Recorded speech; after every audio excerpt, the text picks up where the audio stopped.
देखिए दोस्तों, मैं आप सभी को एक कानूनी नॉलेज देना चाहता हूं, आपको बताना चाहता हूं कि पाकिस्तान का नागरिक महिला हो या पुरुष हो, वो कब भारत की नागरिकता ले सकता है।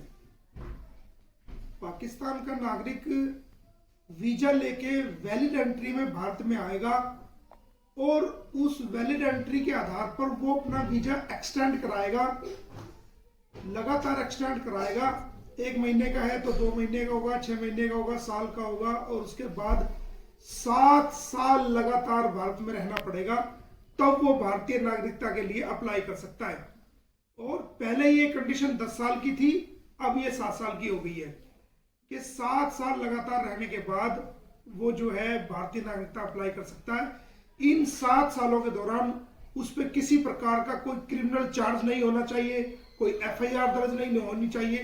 तब जाकर के गृह मंत्रालय जो है उसकी वेरिफिकेशन करने के बाद राष्ट्रपति को की मंजूरी के तहत गृह मंत्रालय उनको नागरिकता देता है।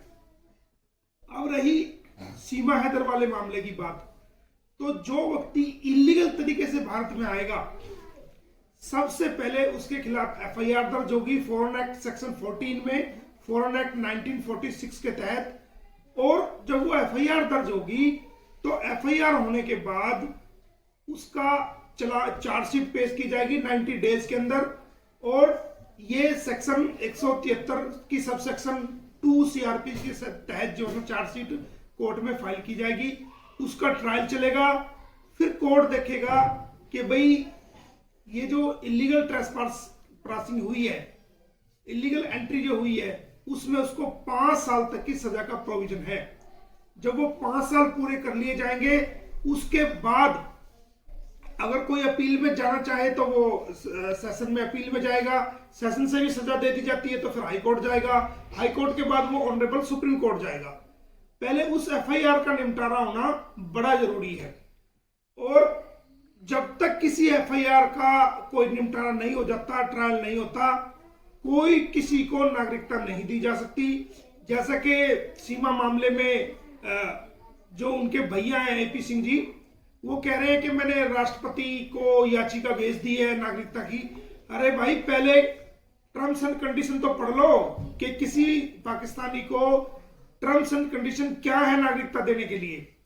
अगर सीमा हैदर कुंवारी होती तब भी उसको नहीं, और वो आके यहाँ शादी कर लेती, वैलिड तब भी नहीं मिलती। पहले उसको वैलिड आना पड़ेगा और 7 साल तक भारत में कंटिन्यूअस रहना पड़ेगा, उसके बाद उसको नागरिकता मिलेगी। ये जो याचिका दी गई है, ये बिल्कुल गलत दी गई है और ये मेंटेनेबल भी नहीं है। इसमें किसी प्रकार की उसको नागरिकता नहीं मिलेगी, गलत तरीके से दी गई है, ये बिना नॉलेज के दी गई है। टर्म्स एंड कंडीशन पढ़ो पहले कि भाई कैसे भारतीय नागरिकता हासिल की जाती है। तो लोगों को गुमराह बंद करो करना, पहले आप ट्रायल फेस करो, इसके अंदर क्या होता है उसके बाद फिर आप आगे जाओ। डायरेक्ट आप कोर्ट में ट्रायल फेस नहीं कर रहे हो, आप चार्जशीट फाइल कराने के लिए कोई जो है एप्लीकेशन नहीं लगा रहे हो और सीधे राष्ट्रपति महोदय के जा रहे हो, तो ये कानून से अलग की बातें हैं।